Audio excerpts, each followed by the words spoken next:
안녕하십니까. 둔산동 Q&A 공부방 통화쌤입니다. 이제 이 참수의 푸는 방법을, 이 참수가 나오면 어떤 문제든 가지수를 딱 따질 수 있어야 되잖아요. 그래가지고 이 참수 풀이 유형을 얘기하면 이게 써주면 이게 뭐로 써 있을 수 있냐. y는 ax 제곱 플러스 bx 플러스 c로 하나 써줄 수도 있고요. 또 두 번째는 y는 a의 x-p, x-p의 제곱 플러스 q로 써줄 수도 있고요. 그쵸? 네. 또 하나 세 번째는 y는 a의 x-알파, x-베타로 써줄 수도 있고요. 그쵸? 네. 이렇게 세 가지 형태로 이렇게 대략적으로는 써줄 수 있어요. 근데 이 참수의 만능으로 이걸 푸는 방법은 어쨌거나 A, B, C든 A, P, Q든 A, X, P든 쫙 이걸 모두 이걸 뭐라 그러죠? 무슨 형이라고 그러죠? 기본형? 기본형이면서 기본형이라고 하고 일반형 기본형이라고 하고 일반형으로도 합니다. 이걸 표준형으로 하기도 하고 꼭지점형이라고 합니다. 책에 따라서 조금 다르니까. 꼭 기일에 그 투표 기일에 꼭 투표하세요 이런 거 같죠? 기일 꼭표 이거는 뭐라고요? 이거 근답해요. 근데 실제로 이게 이 참수는 최강이 이거예요. 2a분의 마이너스 b 플러스 마이너스 루트 d 이게 근의 공식이 짱짱짱이죠. 이제 2차 함수의 근답해. 왜? 이렇게 두 개 하는 여기가 알파 콤마 0 이게 베타 콤마 0 이렇게 되는데 콤마 0 이렇게 쓰기 싫으니까 알파 베타만 써는 거고 이게 답근의 0이죠. 그죠? 그런데 이제 문제를 풀 때는 생각을 해보니까 그렇습니다. 근데 문제를 풀 때 얘네를 풀 때는 요렇게 해서 두 점을 정해주면 꼭 이렇게 거꾸로 될 수도 있고 이렇게 될 수도 있잖아요. 그죠? 반드시 이렇게 두 점을 정해주고 A도 알려줘야 됩니다. 기울기도. 그래서 하나, 둘, 세 개를 알려줘야 돼요. 2차 함수는. 또 하나, 얘네를 풀 때는 A하고 B하고 C를 알려주면 됩니다. 그러면 A하고 B하고 C 이 미지수 3개 근데 이거 정해진 미지수 3개를 알려주려면 점이 3개가 있어야 됩니다. 하나, 둘, 3개의 점이 있어야 2차 함수를 풀 수 있습니다. 그래야 점을 여기에 몇 콤마 몇 x1, y1 x2, y2 x3, y3 x3, y3를 여기에다가 x1일 때는 이거 두 개 넣고 x1 두 개 넣고 y1 넣고 x2 두 개 넣고 y2 넣고 x3 두 개 넣고 y3 넣고 연립방 정식으로 풀 수 있죠. 근데 C는 예. 그 y좌표가 0이잖아. 연립방 정식으로 하는데 이 시점을 알려줘도 되고 시점을 알려주지 않아도 됩니다. 근데 이거만 보고 사람들이 똘똘하게 C는 0,C구나 하고서 금방 알아내니까 한 개가 빠진 것 뿐이에요. 이해되세요? 그러니까 세 점을 알려줘야 되는 거 기본적으로. 이것도 뭐라고요? 한 점, 두 점, 세 번. 요거를 A를 알려주려면 뭐 알려주면 돼요? 한 점을 알려줘도 돼요. x, y. 그러니까 2차 함수는 뭐를 알아야 된다고요? 미지수가 3개이기 때문에 뭐가 3개여야 돼요? 식이 3개여야 돼요. 미지수 개수가 3개이기 때문에 식도 3개여야 되고 미지수가 3개이기 때문에 힌트를 3개를 찾아야 돼.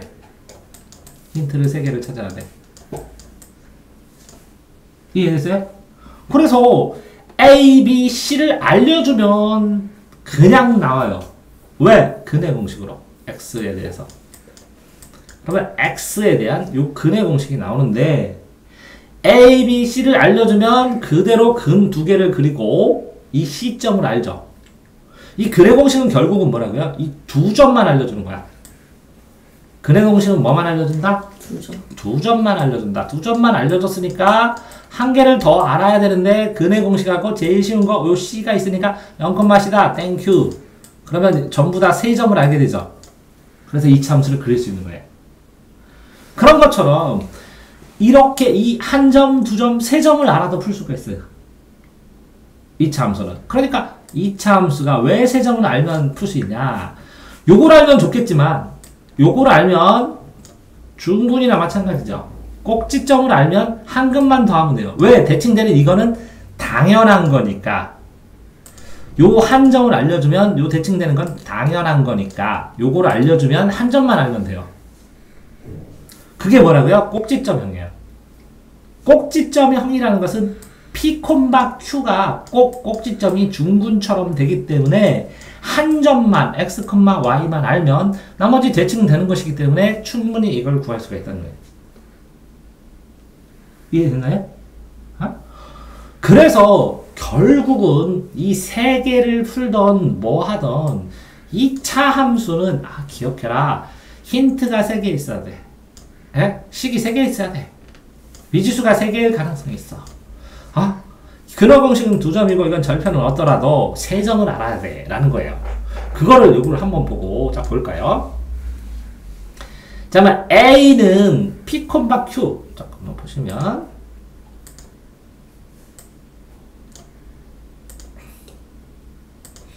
자, 요 P, Q는 꼭지점형이죠. P, Q. 그러면 그 다음에 뭐 있어야 돼요? 한 점이 있어야 돼요. 한 점. P하고 Q 구하면서 A만 구하면 돼요. 그러니까 이 한 점을 여기다가 뭐 하면 돼요? X 여기다가 Y 여기에다가 대입을 해버리면 PQ를 알고 있으면 X만 모르는 게 되잖아요. 그래서 구해준다는 거예요. 간단하게. 이해됐죠? 그럼 설명이 다 된 거예요. PQ를 구할 수 있다면 A를 꼭 구해야 된다. 왜? 꼭지점이 여기 있는데 이렇게 되는지 이렇게 되는지 이렇게 되는지 나머지 한 점이 정해지면 나머지 한 점이 고정되기 때문에 대칭돼서 꼭지점은 대칭이기 때문에 꼭지점형은 한 점을 대입해줘야 되는 거예요. 그래서 A를 구하는 게 핵심이다. 이렇게 기억하면 편하다. 두 번째, X는 축의 방정식을 가르쳐도 P를 가르쳐줬대요. P. 자, 그러면 요것도 그려보면 P니까 축의 방정식을 걸렸는데 이거랑 무슨 차이냐? 이렇게 XY가 있는데 이 축만 가르쳐줬대. Y점을 모른대. 그러면 X, Y인 요 점을 알아야 돼요. Y점을. 그죠? 그러니까 축만 가르쳐줬으니까 요 점을 알아야 꼭지점이니까 투타. 그래서 2점을 알게 되는 것이기 때문에 Y 값을 알아야 되고 그 다음에 또 그러면 이거랑 똑같이 되는 거예요. 그러니까 결국은 요걸 알려줬어. 색깔 있는 걸. 그러면 요것도 구해야 되고 요것도 구해야 되니까 식이 2개가 필요하고 점도 2개가 필요하다고요. 이해됐나요? 그래서 2점을 대입해야 돼요. 대입해서 연립해야 돼요. 식이 2개가 되면. 자, 잠깐 연립이 뭐냐 그러면 식이 1개, 2개가 되는 공통되는 분계 1차 연립 방정식이에요. 그러면 2차 연립 방정식은 뭐냐? 1개, 2개가 되면 이렇게 교점이 2개가 돼요. 연립 방정식은 뭐라? 공통 교점을 구하는 거예요. 공통 교점. 그러니까 식이 2개를 구해주면 미지수가 2개잖아요. 그러면 한 미지수를 소거할 수가 있어요. 한 미지수를 제거하고 소거해서 하나의 미지수를 구한 다음에 다른 데다 넣을 수가 있는 거예요. 그렇기 때문에 이렇게 추계 방정식을 가르쳐주면 추계 방정식을 가르쳐줬는데 축만 가르쳐주고 요거를 2개를 안 가르쳐주니까 2점이 필요하다고요. 자, 여기서 보면 y는 ax제곱 플러스 bx의 위의 점이 mn이다. 여러분 한 점 가르쳐준 거죠. 그럼 x에다 m, y에다 n을 그냥 여기다 x는 m, y는 n을 써주면 돼요. 이건 당연하죠, 이거는? 자, 밑에 보면 추계방정식 xp를 가르쳐주면 꼭지점의 좌표 x만 가르쳐주니까 아직 안 가르쳐준 거예요. y점을. 그죠? 이 점선만 가르쳐준지 요 y점 이렇게 새카맣게 이렇게 파랗게 칠한 요 점을 안 가르쳐준 거예요. 근데 이걸 가르쳐주면 꼭지점은 두 점을 가르쳐준 것 같다고요. 그래서 꼭지점은 뭐라고요? 두 점이라고. 왜? 두 점이니까 이렇게 꼭지점을 이렇게 가게 되면 중군이라고 그러지.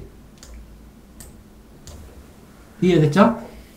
자, 그러면 그 밑에 거 바로 내려가면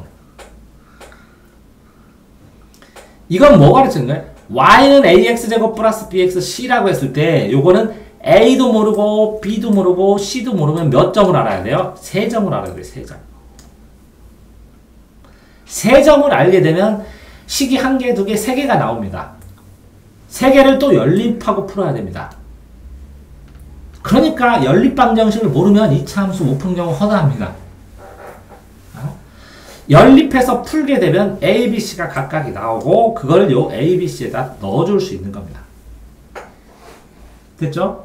또 네 번째 방법은 이렇게 알파하고 베타, X 끄는 점을 알려줬다는 거예요. 이렇게 알파하고 베타.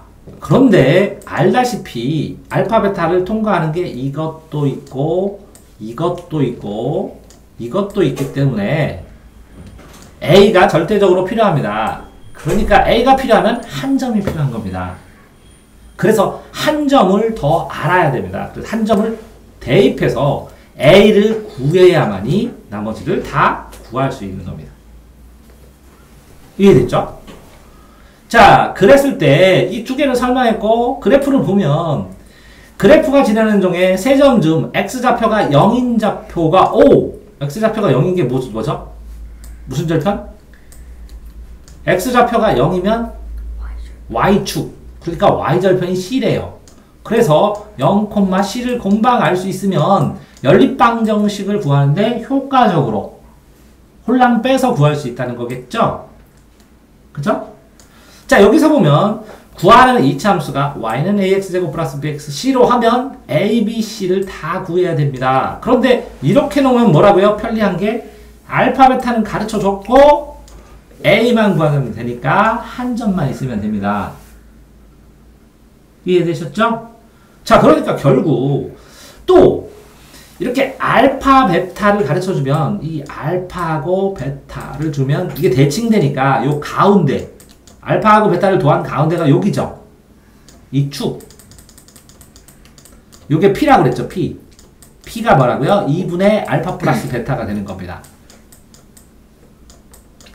그쵸?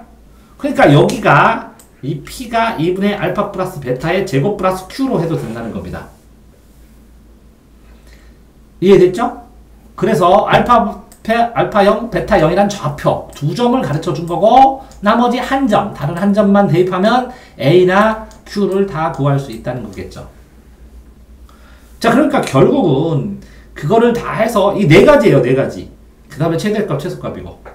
그러면 이차 함수를 배우는 가장 중심이 되는 건 뭐냐면 이차 함수를 배울 때는 점이 세 개가 있어야 돼. 이게 가장 기본이에요. 이해됐죠? 그런데 이 근해 공식은 점 두 개를 알려준 거야. 알파, 베타를. 그러면 알파, 베타 여기 알려줬네. 근해 공식처럼. 그러면 요 A만 알면 되니까 한 점을 알아야 돼. A를 알려면 한 점을 이 X에다가 X, 여기 Y에 대입해야 요거 알파, 베타를 알려줬으니까 A를 구할 수 있어. 요거만 알면 돼. 자, 그러니까 이렇게 y는 ax제곱 bx 플러스 c에서 쉽게 우리는 이렇게 절편으로 구했지만 실제로는 이렇게 세 점이 필요해. 그래서 이 차 함수의 가장 중요한 건 연립방정식을 푸는 계산 능력이야. 그래서 이렇게 y는 ax p, q면 이 p, q 꼭지점은 두 점 값어치야. 그러니까 나머지 x1, y1에 한 점만 알면 똑같이 요 A 구하는 것처럼 A 구할 수 있어. 이해됐어요? 이렇게 풀이 방법이 정해져 있다는 거예요. 간단하게. 2차 함수는. 이해되세요? 자, 이렇게 해서 오늘은 2차 함수의 풀이 방법 몇 가지예요? 하나, 둘, 셋, 네 가지? 네 가지에 대해서 알아봤습니다. 네, 수고하셨습니다.